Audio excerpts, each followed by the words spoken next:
She was 20 and homeless. No room, no family to call, no winter coat worth trusting just a canvas satchel, and $7 she had saved from skipped suppers. And with that, $7 she bought a forgotten Pounce-Pot maker's studio outside Philadelphia in Bucks County, Pennsylvania, struck from trade maps in 1912. Half the rear roof had fallen inward. The little turning lathe had lost its belt. The county condemned the place on October 3, 2022, with demolition planned for the following spring. But inside the steel-turning chuck sat a double-walled chamber no one had opened for more than a century, sealed around something that would alter the measure of her life. Before we continue, if stories like this mean something to you, hit subscribe. And tell us in the comments where you're watching from. We love seeing how far these stories travel. Clara Bell had been learning to salvage what other people discarded her whole life without knowing it. She grew up and rented rooms along the western edge of Philadelphia, where landlords painted over water stains instead of repairing roofs, and every move reduced the family belongings by another cardboard box. Clara learned early that broken did not always mean useless. A cracked bowl could hold buttons. A chair with one short leg could be shimmed. Wood, warped by rain, could sometimes be cut back to honest grain. Her mother, Ruth Bell, worked wherever a weekly schedule would keep them indoors. Laundry rooms, hospital kitchens, once a bakery that began shifts at 4 in the morning. Ruth was not cruel. Weariness had simply trained her to look first at what could be lost. When money tightened, she became quiet, and Clara learned that silence could close a door as firmly as any lock. The person who taught her something different was Ruth's father, Elias Bell, a widower with thick spectacles and hands permanently darkened around the nails by brass dust. Elias repaired small writing instruments from a narrow basement shop beneath a row house in Germantown.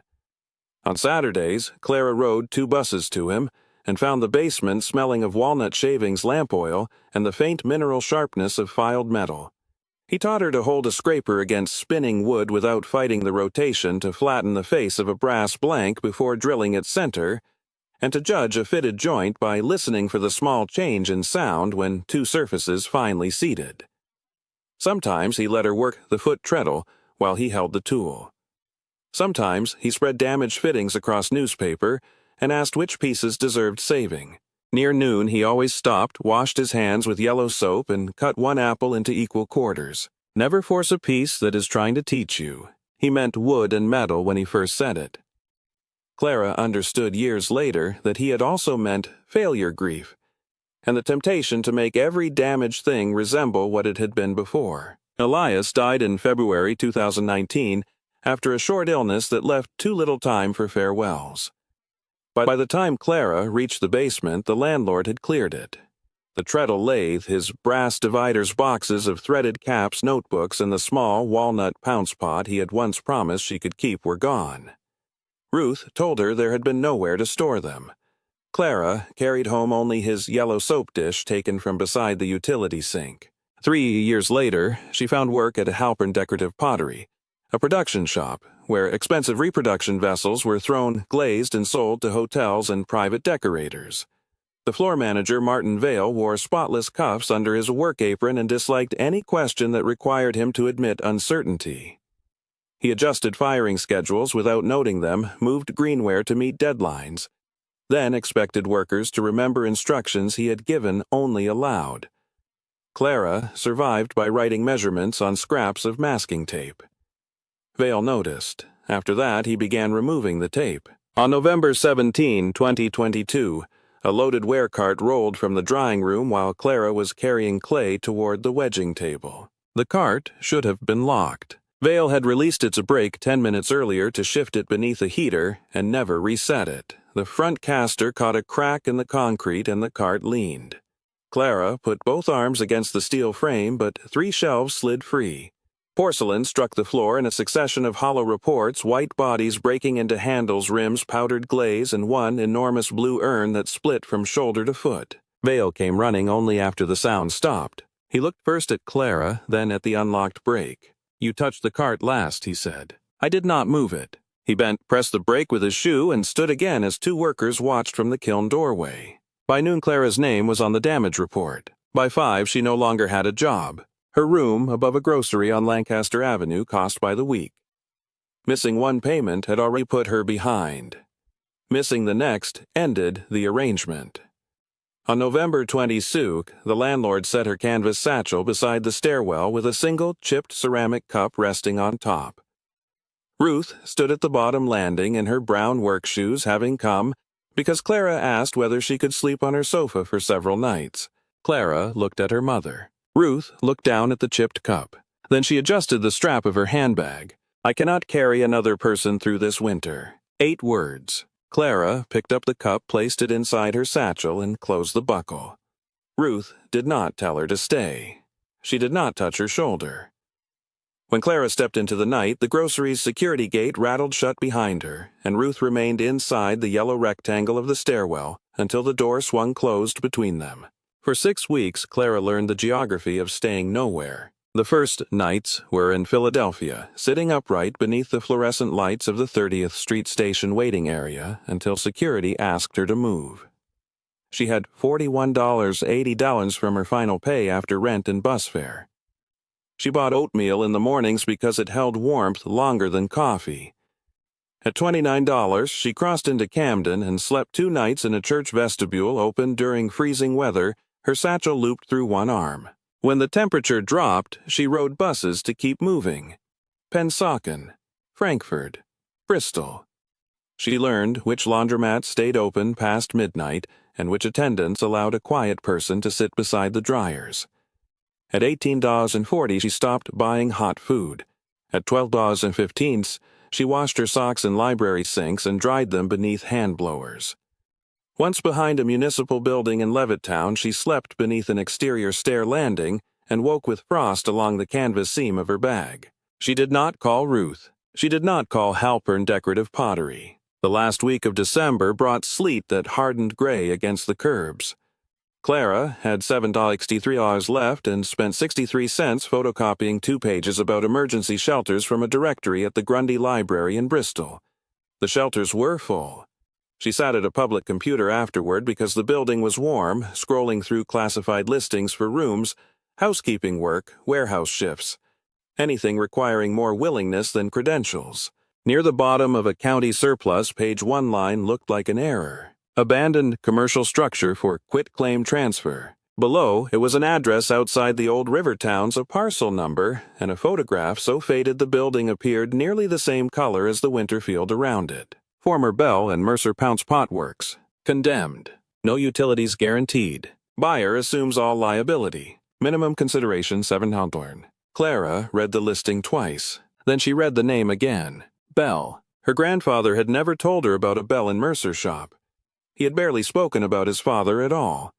Yet beneath the photograph she could make out the narrow front windows, a brick chimney, and the blurred remains of a sign containing a shape she knew from Elias's notebooks, a small, bell-waisted vessel with a perforated cap. The library clock reached 6. A librarian began switching off lamps along the far wall. Clara took $7 from the inner pocket of her satchel and laid the bills flat on the desk. There were choices that looked sensible only from a warm room, and choices that became clear when nothing familiar remained to protect. She folded the classified notice into quarters, returned the remaining 63 cents to her pocket, and walked toward the bus terminal before she could spend the $7 on another week of disappearing. At dawn, Clara Bell would begin traveling toward a ruined workshop, carrying a surname she did not yet understand. The first bus carried Clara north through a morning the color of unpolished tin, past warehouses, frozen drainage ditches, and row houses whose chimneys were only beginning to smoke. Her 63 cents could not buy another fare after Bristol, so she rode as far as the driver would take her and began walking. The county notice gave a parcel number rather than useful directions, and the road shoulder narrowed whenever snow had been pushed against the guardrail. By afternoon, she had covered nearly 11 miles. Her socks were damp, her toes numb, and the strap of the canvas satchel had cut a red groove through her sweater. At sunset, she found an open hay barn behind an unused dairy lot west of Newtown. No livestock remained there, only gray hay, an overturned mineral tub, and wind moving through gaps in the siding. The temperature fell to 19 degrees Fahrenheit. Clara pushed loose hay beneath her coat, placed the satchel under her head, and slept in intervals measured by the ache in her feet. At first light she walked again. The town nearest the parcel was called Pineville, hardly more than a crossroads held together by habit. There was Becker Hardware beneath a striped awning, Doris Vale's Corner Cafe with steamed windows, Harlan Feed and Seed behind a wire fence, Mercer Pharmacy, with its green wooden sign, and Stoddard's Auto Service where a mechanic was raising a truck on a two-post lift. Clara passed all five without going inside. She had $7 that no longer belonged to her. The county clerk's annex stood 3 blocks beyond the courthouse, a limestone building with radiators that knocked behind painted covers. Clara entered at 11:26 and waited beneath a wall clock while melted snow darkened the floor around her shoes. A woman with silver hair braided once down her back called her forward. Her nameplate read Miriam Holt Deeds and Tax Claims. Miriam looked at Clara's photocopied notice, then at the canvas satchel, then back at the paper. "You came for parcel 18442B. "Yes, ma'am." The clerk did not reach for the $7. "You understand there is no active electric service." "Yes, ma'am." "You understand the well has not been certified." "Yes, ma'am." "You understand the rear roof is structurally compromised." "Yes, ma'am." "And you understand the county will not reimburse 1 cent if the building fails tomorrow." Clara kept both hands flat against the counter. "Yes, ma'am." Miriam studied her for another moment, then opened a ledger broad enough to cover most of the desk. The transfer required 7 signatures, 3 initials, and 1 acknowledgement that the structure had been condemned.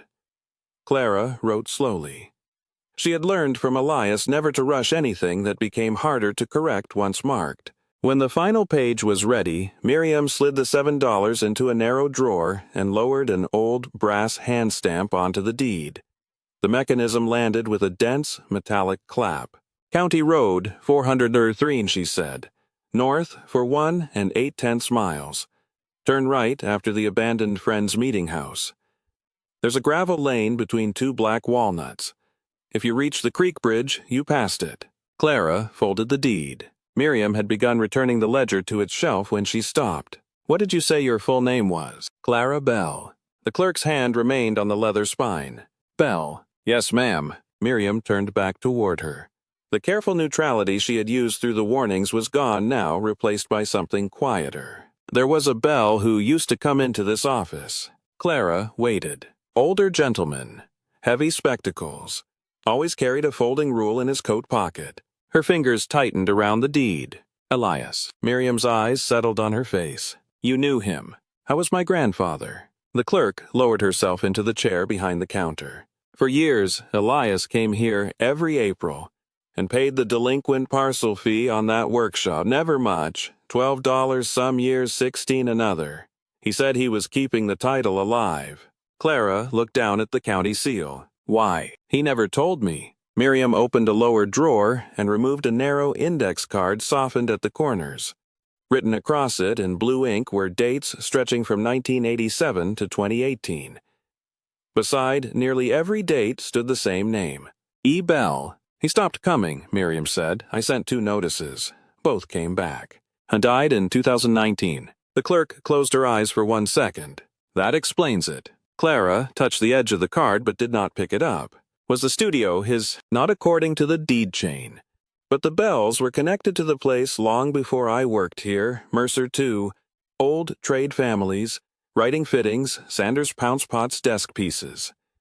My father remembered seeing brass filings swept from the doorway when he was a boy. Clara tried to fit that history beside the basement workshop in Germantown and Elias cutting an apple into quarters.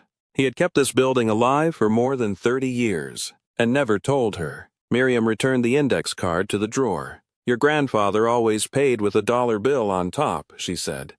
"Said a deed should never be settled entirely in coins." For the first time that morning, the clerk smiled. Then she pushed one of Clara's 7 bills away from the cash tray. "County records will survive a $6 deposit until I reconcile this drawer." Clara shook her head. "The notice says 7. "It does." Miriam folded the bill once and placed it beneath the index card. "So 7 it will remain." Outside, the wind had turned from the northwest. Clara followed County Road 413 with the deed inside her sweater. Pickup trucks passed rarely, each leaving a mist of salt behind. After a mile, she met an elderly man splitting kindling beside a mailbox marked Werner. A brown hound stood beside him without barking. Bell placed the man asked when Clara showed him the parcel number. She nodded. He pointed with the handle of his axe. "Pass those walnuts. Dog may follow you. He comes back." The hound did exactly that. It walked 20 yards behind Clara until the two black walnut trees appeared their bare crowns tangled over a gravel lane. Then it stopped, sniffed the road, and returned toward the mailbox. The studio stood another quarter-mile in. It was smaller than the county photograph had made it seem, roughly 24 feet wide and 38 deep, framed in timber over a low fieldstone foundation. Weathered cedar clapboards covered the front. A brick chimney leaned slightly east. The rear roof had collapsed through 3 rafters, exposing black felt and broken sheathing beneath old cedar shingles. Above the double doors hung the remains of a painted wooden sign. Bell and Mercer Writing, Sanders and Turned Wares. Clara stood beneath it until wind rattled one loose corner against the siding. The lock had already been cut by the county. She lifted the latch. The front room smelled of cold wood mouse nesting and brass that had oxidized for decades. Her first step raised fine dust that tasted faintly bitter at the back of her throat. Light entered through cracked panes and lay in long rectangles across a floor nearly black with age. There were counters along one wall, empty shelves along the other, and a narrow work table scarred by circular burns. Under her glove, the tabletop felt ridged, where years of tools had worn softer grain away. Somewhere behind the wall water dripped. Clara followed the sound into the back room. That was where the shop had once lived. A small metalworking lathe sat beside the north window, its drive belt hanging in 2 hardened loops from the overhead pulley. A second bench held wooden mandrels, rusted calipers, and warped perforated caps that had once screwed onto writing sanders. The floor beneath them glittered when Clara shifted her head. Brass filings. Thousands of them. She crouched and pinched one between her fingers. Even after all those years, the shaving curled exactly as it must have fallen from the tool. The room was colder than outside because sunlight never reached its north wall. Clara could smell wet masonry from the chimney base and old machine oil beneath the mouse dust. When she touched the cast-iron lathe bed, the cold traveled instantly through her glove. She found the well pump behind the building frozen solid. The outhouse leaned but remained upright. There was no electricity, no heat, no mattress. By late afternoon, she had swept one rectangle of floor in the front room with a broken broom discovered behind the counter. She stuffed loose newspaper into the worst window gaps and arranged scraps of dry cedar beneath the fireplace grate. But the chimney condition made lighting them too dangerous. So she ate nothing. There was nothing to eat. Darkness arrived before 5. Clara spread her coat on the floor, placed the satchel under her head, and lay facing the front windows. Through the cracked glass, she could see one walnut branch moving against the moonlit sky. The building made small noises around her. A joist settled. Metal contracted. Water ticked somewhere deep in the wall. She listened until each sound became separate from the next. Then, from the workshop behind her, came a single, dull, metallic knock. Not a falling object. Not wind. Something inside the old lathe had shifted as the temperature dropped. Clara raised her head but did not move. There would be daylight enough tomorrow. For tonight, she pulled the coat tighter around her shoulders and listened to the workshop breathe through its first occupied night in more than 30 years. When the ink of old mistakes blurs the page, patience can lay down enough forgiveness to let it dry. By sunrise, Clara was outside with the broken broom handle knocking ice from the well pump. The first 3 days became an education in what the property would permit. The pump handle moved after she heated its joint with water carried from Werner's kitchen in 2 borrowed mason jars, but the well gave only brown water at first. She worked it in 50-stroke intervals until the flow cleared enough to fill a bucket for washing. The outhouse door had dropped on one hinge, so she rehung it with a nail straightened against a stone. At night, she memorized the floor, the long complaint near the front counter. 2 short creaks beside the chimney and 1 plank outside the workroom that remained silent no matter where she stepped. Food arrived on the second morning. A paper sack stood beside the door containing 2 biscuits, an apple, and a boiled egg. Nothing was written on it. Clara ate half the biscuit immediately and saved the rest. That afternoon she walked into Pineville and entered Becker Hardware. The store smelled of kerosene rope fiber and the dry mineral dust of old plaster. Narrow drawers labeled screws, cotters, brads, and washers climbed behind the counter. The proprietor was a broad man of about 60 with one eyebrow permanently white from an old scar. "Henry Becker," he said, looking at Clara's empty hands. "You're the Bell girl." "I suppose I am." He nodded as though that answer satisfied him. Clara placed the county deed on the counter and asked whether he knew enough about chimneys to tell her what not to do. Henry glanced toward the back shelves. More useful question than asking what to do. He pulled down a green paperback titled Home Repairs for Old Houses and opened it to a chapter marked with grease. "You keep that. I cannot pay for it." "Then don't." She looked toward the price sticker. "3 times a day. I need a brush, rope, gloves if you have used ones." Henry leaned both palms on the counter. "You have money coming?" "No." "Family backing you?" "No." "Work?" "Not yet." He studied her face for a few seconds. "I run 30-day accounts for people I expect to see again." Clara almost smiled. "That sounds risky." "It is why I choose them." He found a ledger, wrote Clara Bell across the top of a blank page and placed a pencil beside it. The first entry was a 6-inch chimney brush for $6.40. A 50-foot coil of 1/4-inch rope cost $4.85. He added a wire hand brush at $2.10, a pound of cut masonry nails for $1.95, and a canvas drop cloth marked $3.60. Then he placed a pair of cracked leather gloves on top. "No charge, left hand stiff." Clara flexed the fingers. "So is mine." For the first time, Henry laughed. The chimney took most of the next day. Clara read the repair chapter twice before climbing onto the roof, and a third time while sitting astride the ridge. She tied the rope around her waist, only as a positioning line, never as fall protection, and stayed below the damaged rear section. The flue opening was 12 inches square.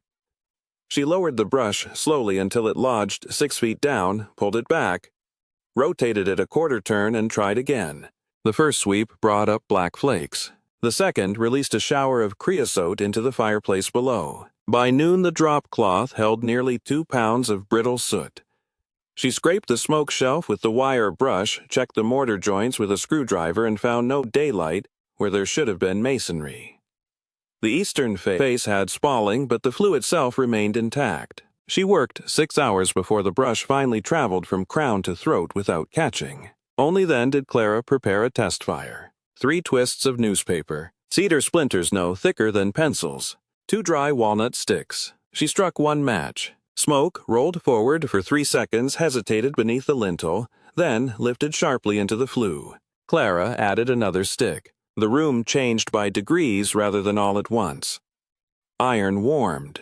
Damp mortar released its smell.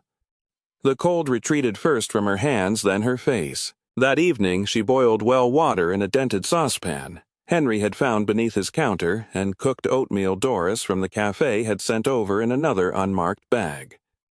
Clara ate sitting cross-legged before the hearth, one hand around the hot pan because there was no bowl. It was the first hot meal she had eaten inside a place that belonged to her. On the 4th morning, she began the workroom inventory. She did not try to save everything. Elias had taught her better. There was a pair of spring calipers, stiff with oxidation, but still true at the points. A walnut mandrel shaped for the narrow waist of a desk sander lay beneath a bench. 3 brass blanks had been drilled, but never hollowed. A hand graver with a mushroom-shaped handle still carried the shallow thumb hollow of its maker. Beside it sat a steel die stamped 32 TPI, fine enough for the threaded caps used on small writing accessories. On an upper shelf, Clara found 27 perforated lids. Most were ruined. Their holes had been punched straight downward, but 4 had tiny openings cut at an angle. She held one toward the window and saw that the perforations leaned inward toward the center, each perhaps 45 degrees from the surface. She set those 4 aside. The lathe took longer. It was a compact bench machine mounted on an oak base, probably modified more than once. The tailstock quill was frozen. The tool rest was deeply scored. Its headstock pulley turned only a quarter revolution before resistance stopped it. Clara removed the ruined belt and cleaned the bed with kerosene borrowed from Henry. Then she heard the knock again. A dull note. She stopped. With the shop quiet, she tapped the cast-iron headstock housing using the wooden handle of a screwdriver. Ring, ring, ring. At the chuck, the sound changed. Thunk. Clara tapped again. Thunk. The three-jaw turning chuck appeared to be solid steel, except for a brass backplate behind it. She unscrewed the jaws, cleaned the scroll, and lifted the assembly from the spindle. It was heavier than it should have been. She knew that immediately. A chuck that size ought to have weighed perhaps 14 pounds. This one pulled downward with something closer to 19 or 20. Clara placed it on the workbench, balanced it over a narrow walnut dowel, and moved the pivot until the mass sat level. The center of gravity was wrong, too far back. She turned the chuck over. Behind the brass backplate ran a shallow concentric groove, so fine it resembled decoration. Clara scraped dirt from it with the point of the graver. At one position, the groove stopped against a disc no wider than a dime. Cedar, not brass. A Woden plug set flush into metal. Her fingertips went still. She remembered Elias making invisible repair pins from contrasting materials because different expansion rates could reveal where a joint opened. Cedar against brass was not accidental. Clara softened the dried oil around the disc with 2 drops of kerosene and waited 10 minutes. The cedar plug rotated. Under it was a slotted screw, not an ordinary screw. Its threads ran backward. Clara felt the direction with the graver, changed her hand, and turned clockwise to loosen it. 11 revolutions later, a hidden threaded spindle withdrew from the chuck. The backplate moved 1/16 of an inch. Clara sat down. For several minutes she touched nothing. Then she slipped the stiff blade of a putty knife into the new gap and worked around the circumference until the brass plate released with a dry, sucking sound. Inside the chuck was another wall. A cavity had been machined directly into the steel body and closed with a second plate. Oilcloth filled the space. Clara lifted the first bundle using both hands. Under it lay another narrower package tied with linen cord, then a rectangular tin box darkened nearly black. She carried everything to the front room where the light was better. The first oilcloth bundle held tools. Not many. A 6-inch brass divider. 2 fine gravers. A rosewood burnisher. A tiny threading gauge. All 4 had been wrapped individually in paper rubbed with wax. On one paper, written in brown ink, were the words, "For the hands that remain patient." Clara read the line once and placed it beside the yellow soap dish she had carried in her satchel since Elias died. The second package was stranger. Inside was a folded sheaf of cream paper sewn along one edge with thread. Across the first page, someone had drawn a Pounce-Pot lid in section showing its shallow concave funnel and a ring of perforations slanting inward. Bortuwadi distribution. Beneath it were measurements. Hole diameter, inch. 12 holes on the outer circle, 6 on the inner. The note beside them explained that straight holes dropped powder in spots, while angled channels dispersed it across wet ink in a crossing fan. Clara turned the page. There were instructions for fitting walnut bodies, cutting 32 thread-per-inch cap joints annealing brass before forming the top funnel and polishing with rotten stone until no tool marks remained. Between 2 sheets lay a small platinum vessel no taller than Clara's thumb. It was a complete Pounce-Pot, perfectly proportioned, its waist narrowed like a bell. The cap unscrewed without resistance. The top was depressed into a tiny funnel, its perforations almost invisible until she held it against the window. She tipped it over her palm. 1 grain of pale powder fell out. The tin box remained. Its ASP had no lock. Clara opened it. Inside were paper rolls tied by denomination and small cloth bags heavy with coins. She did not understand what she was seeing at first because the paper currency was old enough to look theatrical, larger than modern bills, and printed with designs she had only seen behind glass. She counted once, then again. The notes and certificates totaled $31,780. The coins took another hour. There were Liberty Head half-eagles, $20 St. Gaudens pieces, Morgan silver dollars, and smaller Barber halves wrapped in paper cylinders whose ends had gone soft with age. Their face value added $1,720. Together the cash was $33,500 exactly. Clara wrote the total on the back of the county notice because her hands needed a task that belonged to arithmetic. At the bottom of the box lay one final object wrapped in blue wool, a military medal. The bronze star hung from a faded striped ribbon. On the reverse, beneath the worn eagle, a name had been engraved by hand. Thomas E. Bell, 1921. Clara held it by the edges. Her grandfather had never spoken of Thomas. She did not know whether he had been a father, uncle, brother, or somebody farther back in the line. Beneath the metal rested an envelope. It was addressed in the same brown ink as the craft notes. "My dear one, whoever you are." Clara knew at once that the letter should be read. She also knew she could not read it yet. She returned the currency to the tin box, set the platinum Pounce-Pot beside it, and carried the envelope outside without opening it. Evening had settled over the property. Beyond the walnut trees, the creek had loosened beneath the afternoon thaw and was moving darkly between shelves of ice.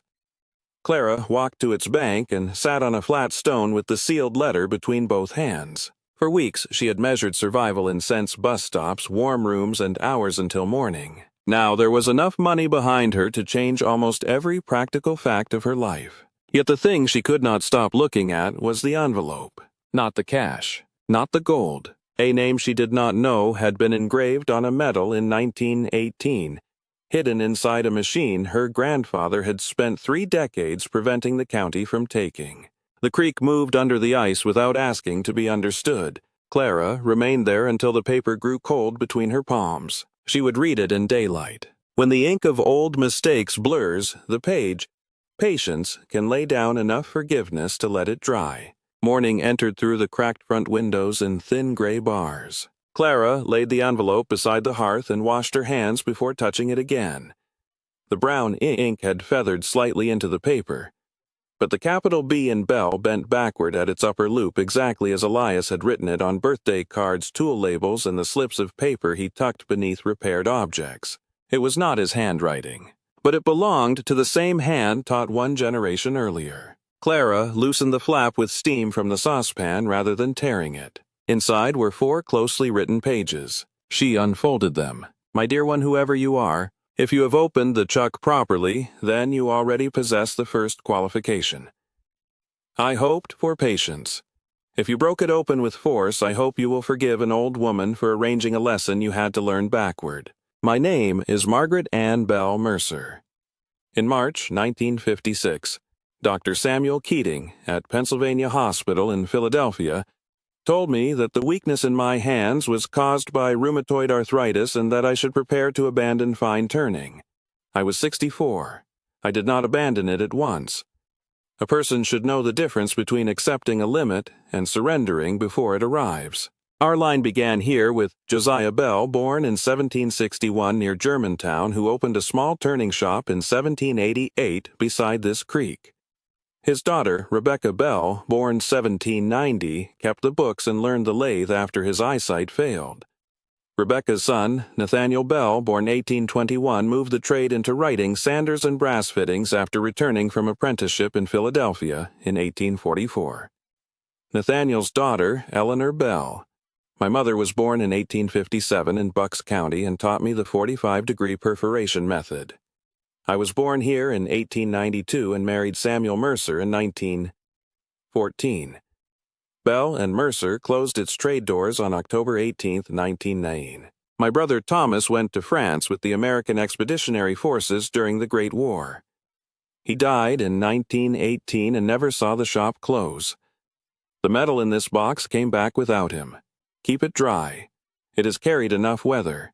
The studio has been silent for more than 30 years as I write this, though silence is not the same as abandonment.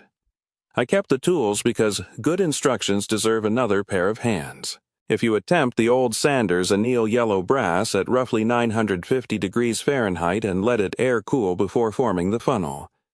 Drill the perforations at 45 degrees never straight through using 12 holes outside and 6 inside when the cap is wider than 1 inch.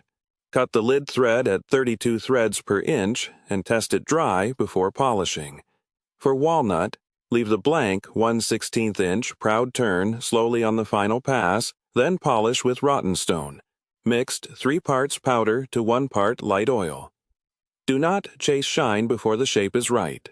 The little platinum pot was made by my mother. Do not sell it merely because platinum has a price. If you must sell it to eat, then sell it and eat. Tools exist for human beings, not the reverse. The money is different. Some came from work, some from land sold after Samuel died, some from coins I saved because their weight pleased me. Use what keeps the place standing and yourself fed. Preserve what you can. Leave something behind if life permits it. Inheritance is not the object handed down. It is the discipline that lets another person use the object without being ruled by it. A sharp graver. A sound roof, a measured hole, a debt honestly paid, those are better family records than portraits on a wall. Behind the back door, 6 paces toward the creek, there is a fieldstone marker cut with the old bell-shaped craft mark. Leave it where it stands. That stone marks the first turning shed Josiah built before the present shop. If you are a Bell, know that the name does not bind you. If you are not, know that blood was never the point. If you are tired, rest before cutting. If you are angry, measure twice. If you are ashamed of what came before you, remember that even spoiled ink can be dried without tearing the page. The house is not empty. It has been waiting. You are welcome here. Margaret Ann Bell Mercer, November 2, 1945. Clara reached the signature and remained bent over the pages. The fire settled behind her. A small piece of bark detached from a log and fell through the grate. She read the letter again from the beginning. The second reading took longer. When she finished, Clara pressed each sheet flat with the side of her hand and refolded the pages along Margaret's original creases. Not new creases, not easier ones. The paper returned to the shape it had held for 66 years. She slipped it back into the envelope. Then she opened the rear door. 6 paces. The first 2 crossed frozen mud. The third took her beside the old well path. At 6, beneath dead grass and a crust of snow, her boot struck stone. Clara knelt. The marker was no taller than a loaf of bread, its top softened by weather. She scraped away soil with the edge of her glove until a carved shape appeared. A narrow waist, a rounded body, a perforated cap. The same Pounce-Pot symbol she had seen above Elias's workbench. She rested 2 fingers in the carved groove. The first Bell workshop had stood there, not beneath the present lathe, not behind the sign, here within 6 footsteps of the creek. Clara left the stone untouched. Back inside, she searched the upper shelf where she had noticed a small brass vessel shaped like a squat lamp. Its wick wheel had frozen years ago, but a drop of kerosene and patient pressure freed it. She trimmed the blackened wick filled the reservoir from Henry's borrowed can, and set the lamp beside Margaret's letter. The first match failed. The second flame took. A small yellow light grew behind the old glass chimney. Clara turned down the wick until the smoke disappeared. That evening, the room contained 3 lights: the hearth, the lamp, and the last winter daylight at the windows. None of them had been there a week earlier. Neither had the people who had begun without agreement to keep her from vanishing. Miriam Holt had preserved Elias's index card and a folded dollar in a county drawer. Mr. Werner had given Clara hot water when the well was frozen and never asked when the mason jars would return. Henry Becker had opened a credit ledger for someone with no income and handed over gloves without entering them. Doris Vale kept leaving paper sacks at the door, each folded closed, so Clara would not have to thank her face to face. Small things: a jar, a pair of gloves, 2 biscuits, a dollar not taken. Clara had once imagined rescue would announce itself clearly enough that no one could mistake it. Instead, most mercy seemed to arrive carrying ordinary objects. Before this story moves on, think about one small kindness someone once gave you when they had no reason to. Maybe they brought food, drove you somewhere, lent you a tool, or simply made room for you when you expected a closed door. If you remember them, tell us what they did.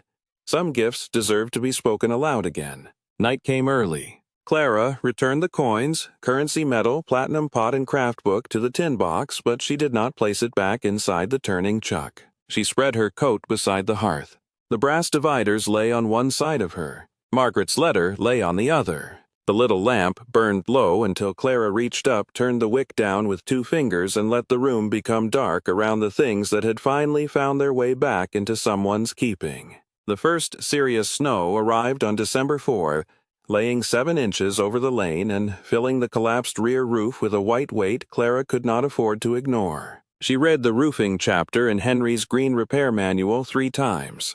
The roof measured 26 by 40 feet along its slopes and after subtracting the chimney and allowing 10% for breakage, she calculated 23 bundles of cedar shingles, 3 rolls of 30-pound felt, and 12 pounds of hot-dipped nails. She wrote every figure twice before placing the order. Henry delivered the materials in the back of his truck. Before leaving, he handed Clara a narrow roofing hatchet with a leather-wrapped handle. "My brother's," he said. "He died 12 years ago." Clara turned the tool over once. "I will keep it sharp." "That is enough." The man who appeared the following morning was Arthur Werner, 72, the neighbor she had first seen splitting kindling. He had roofed barns and houses for 41 years before arthritis ended paid work. "I cannot pay you," Clara said. Arthur climbed the ladder. "I did not ask." They began with the broken framing. One rafter had split lengthwise but remained sound at both ends, so Arthur showed her how to sister a new board alongside it, clamp the pair, then stagger carriage bolts rather than placing them in one weakening line. Clara snapped her first chalk line too loosely. Arthur pointed. "That line will wander." She rewound it and tried again. By the 4th day, her hammer hand had swollen across the thumb web. By the 6th, she could place a shingle with the proper 5-inch exposure almost without measuring. Arthur taught her to drive each roofing nail in 3 strokes, set seat finish. Not 5 nervous blows. Not 1 reckless strike. On the 8th morning, he tapped a nail Clara had driven beside the ridge. "That nail's proud." Clara raised the hatchet. "Pull it." She did. They worked 11 days in all. Snow melted, froze again, and slid from the unfinished western slope in hard, translucent sheets. They installed felt from the eaves upward with 6-inch overlaps, rebuilt the damaged sheathing, and left ventilation clear beneath the ridge, rather than sealing the structure as though old timber could survive without breathing. On December 15, Clara drove the final nail. She climbed down, crossed the yard, and looked back. The roof did not appear new. That pleased her. It appeared whole. January exposed what the first fire had only hinted at. The chimney bricks above the roofline were spalling. Several faces broke away beneath Clara's thumb, and mortar, near the crown, had become pale powder that fell into the joints when touched. Arthur would not let her begin until she understood what held old masonry together. Too hard a mortar kills a soft brick. At Becker Hardware. Henry measured hydraulic lime and fireclay into separate paper sacks. Clara mixed them at roughly 3 parts hydraulic lime mortar to 1 part fireclay where heat demanded it, adding water slowly until the mixture held a ridge on the trowel without slumping. The work lasted 3 weeks. Most mornings stayed in the 20s Fahrenheit. Clara could manage only about 15 minutes with bare hands before her fingertips became too numb to feel the mortar joint, so she worked in cycles, gloves on to remove damaged material, gloves off to point the joint hands near the hearth, then outside again. She replaced only bricks that had lost their weather face completely. The others stayed. A scar was not structural failure. She raked weak mortar back about 3/4 of an inch, misted the joints so the old brick would not steal water from the new mix, then pressed mortar inward in thin lifts. The crown received a slight slope away from the flue. Around the flashing, she left drainage paths clear. On the January 27, the mortar had cured long enough for a cautious test. Clara twisted newspaper beneath 3 pieces of dry cedar and lit them. The flame climbed. Smoke rose without curling into the room. Outside, Arthur stood with his collar turned up and watched the chimney. A narrow gray column lifted straight into winter air. He nodded once. "Draws clean." Clara fed the fire another stick of walnut. For the first time, the chimney belonged to use rather than danger. The floors began with white pine hidden beneath nearly a century of soot machine oil wax and ground-in brass dust. Several boards near the workroom wall were beyond saving. Clara replaced those with salvaged white pine planks from a dismantled pantry. Henry knew about cutting the tongues by hand and fastening them with rose-head nails that matched the original irregular heads. For the rest, she rented a random orbit sander at $14 per day. Henry warned her not to chase every stain. "You will sand through history before you reach perfection." So began with 80 grit. The first pass turned the collection bag almost black. At 120 grit the grain emerged. At 220 she stopped. Not because every mark was gone, but because the boards had become smooth enough to take finish without losing the shallow dents, saw traces, and narrow grooves left by earlier benches. She vacuumed twice, wiped the floor with clean cloth, and laid down the first oil coat by hand. The pine drank it unevenly. A second coat deepened the boards from dull brown toward dark honey. The third, wiped thin and allowed a full 48-hour cure, shifted the oldest sections almost toward mahogany, where generations of feet and spilled oil had already changed the fibers. Clara stood at the doorway after the final coat and could see the window reflected imperfectly across the floor. The reflection broke wherever the boards dipped. She left it that way. There was one morning during the floor work when she accomplished nothing. She woke before daylight with both hands aching and sat beside the cold hearth, unable to make herself reach for the sander. At 8, she walked to the creek. A great blue heron stood in the shallows. One leg lifted its gray body so still that the moving water seemed to divide around it. Clara watched for nearly an hour. The bird stabbed once into the creek, swallowed something silver, then unfolded its wings and traveled downstream. She returned to the studio. She did no work that day. The unfinished floor remained where she had left it. Nothing was lost. 8 windows had survived in some form. 3 had no glass at all. 4 were cracked badly enough that wind passed through them. The 8th held one original pane from 1788, wavering with tiny seeds and bubbles in the glass. Clara did not replace that pane. She removed its sash carefully, laid it flat on padded boards, and worked around the glass rather than forcing it into modern straightness. The other openings required new panes cut to fit the old rabbets. Henry showed her how Day P33 glazing putty should be kneaded warm in the palms before use. Clara pressed a thin bedding layer into the rabbet, seated each pane without pushing its corners. Fixed it with glazing points, then rolled the finished putty into a rope and drew the knife across it in one deliberate pass. Her first corner was ugly. She cut it out and did it again. The sash cords were worse. The originals had rotted to brown fiber inside the weight pockets. Clara replaced them with 1/4-inch cotton sash cord, feeding each length over the pulley and tying a figure-8 knot at the cast-iron counterweight so the knot could not slip into the opening. She learned to balance one sash before moving to the next. Too much tension made the window rise by itself. Too little made it fall. By the 6th window, she could hear whether the weight was traveling freely inside the wall. The 7th took most of a day because its meeting rails had warped. The last was the eastern window beside the lathe. Clara set the final pane, placed the glazing points, and drew the putty knife from lower corner to upper without lifting the blade. Outside, a chickadee landed on the nearest walnut branch. It bounced once under its own small weight and turned its black-capped head toward the glass. Clara remained still. The bird held there for several seconds. Then it flew. She looked through the finished pane after it. For the first time since buying the studio, every window between Clara and the winter had glass in it. The plaster near the chimney failed 3 times before Clara stopped blaming her hands. The original wall was horsehair plaster. Pressed over hand-split oak lath and modern patch compound dried too hard against it.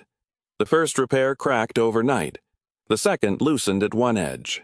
The third sounded hollow when she tapped it with the wooden handle of her knife. Henry brought an old burlap sack from his storeroom. "Horsehair," he said. "My father saved everything." Clara sifted lime plaster through her fingers, worked the hair through it until the fibers separated evenly, and began again. This time, she treated the wall as 3 layers rather than one hole to be hidden.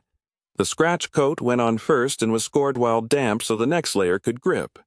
The brown coat followed at roughly 3/8 of an inch and cured for 72 hours beneath damp cloth. The finished coat was only 1/8 inch, worked with a clean steel trowel until the surface matched the slight irregularity of the surrounding wall. When the final patch dried, Clara ran her palm across it. The old wall rose and fell under her fingertips. The new work did too. "These patches will hold another 100 years." She said it quietly, not as a promise, but as a standard. By then, the studio had acquired a rhythm of visitors who rarely called themselves visitors. Doris Vale came first. She owned the cafe and wore red reading glasses on a beaded chain, though Clara had never seen her use them for reading. Twice a week, sometime before sunrise, Doris left brown paper bags beside the front door. One held soup in a jar, another biscuits wrapped in wax paper, another 3 eggs and a square of apple cake.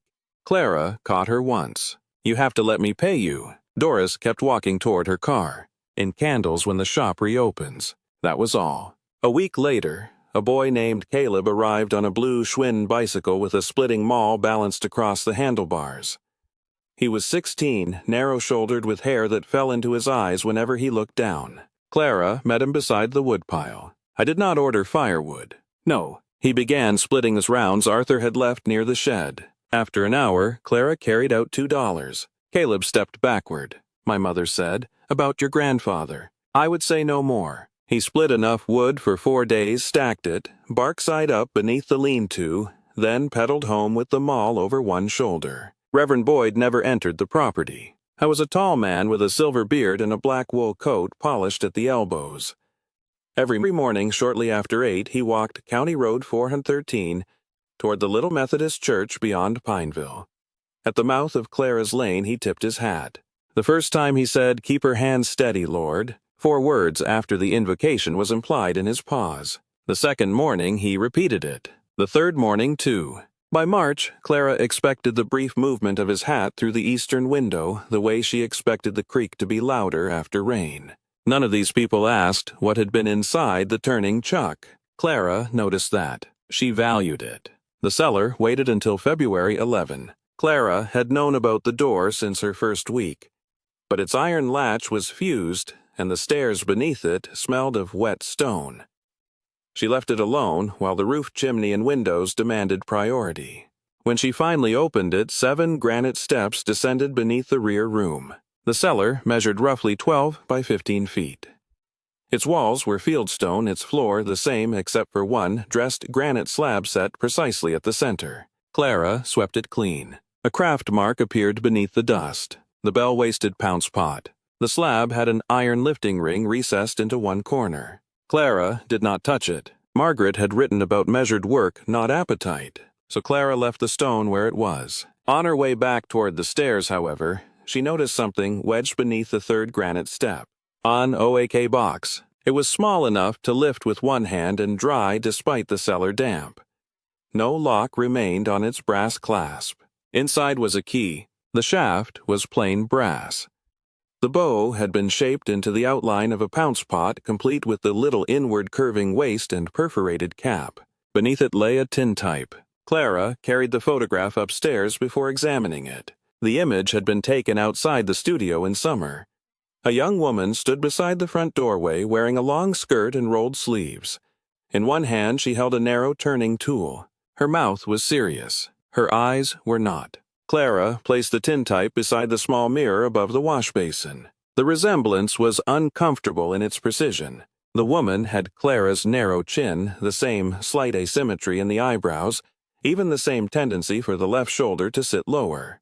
On the back, scratched into the dark lacquer, was an inscription. Eleanor Bell, daughter of Nathaniel, age 25, summer of 1903. Clara read it twice. Then she looked at the photograph again. Eleanor had been Margaret's mother. The woman who had taught the 45-degree perforation method. The woman who had made the platinum Pounce-Pot.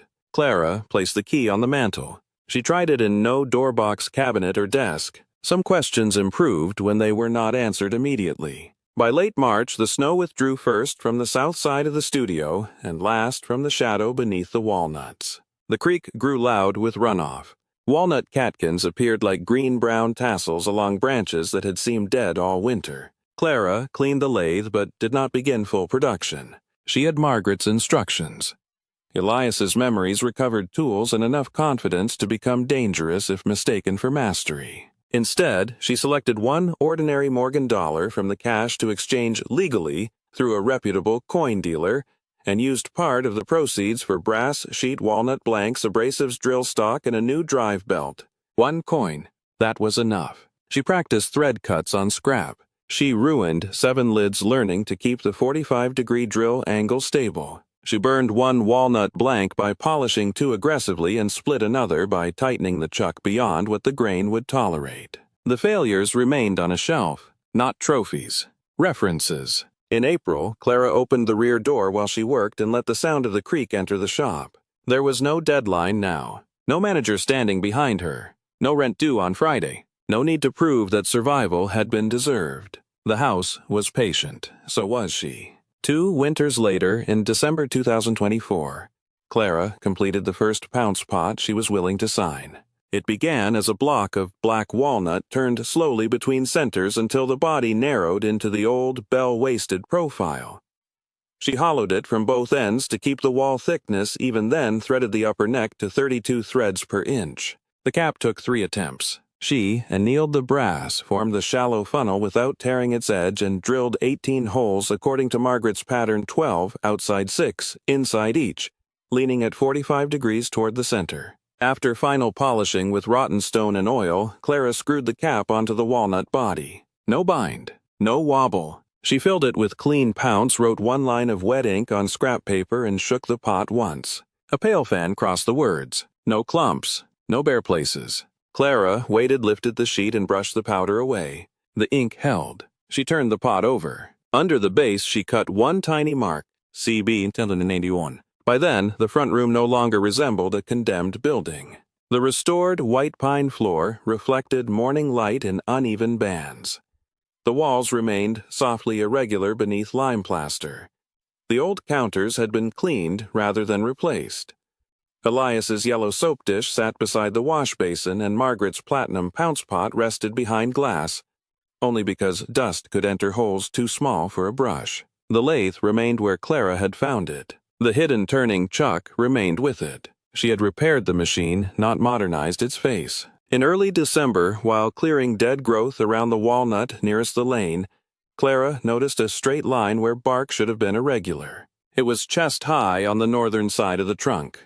She brushed away moss. A brass plate had been set into the tree decades earlier and almost swallowed by new wood. At its center was a keyhole. Clara went inside. The Pounce-Pot key had been resting on the mantel for nearly 2 years. It fit. The plate released after 1/4 turn. Behind, it was not a hollow carved brutally into the living trunk, but an old iron sleeve set through a dead section where 2 stems had once divided.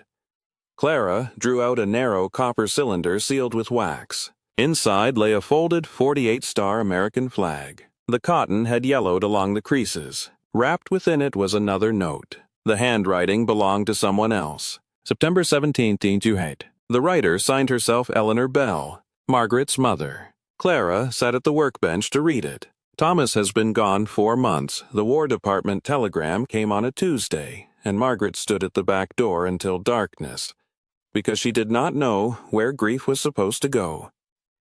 I folded this flag because Thomas saluted one like it when he left. I place it here not to make a shrine, but to keep one fact safe. He belonged first to this family before he belonged to a uniform, and first to himself before either. If another Bell finds this, take the flag into daylight once. Then put it where cloth can rest flat. Clara did exactly that. She carried the flag outside on December 10th, spread it carefully across a clean linen cloth beneath the walnut branches, and allowed winter sun to touch the stars. Then she folded it again along the old lines. Thomas Bell's medal required more care. Clara contacted the Bucks County Historical Society only to confirm military records and burial information without telling anyone about the money or the cash.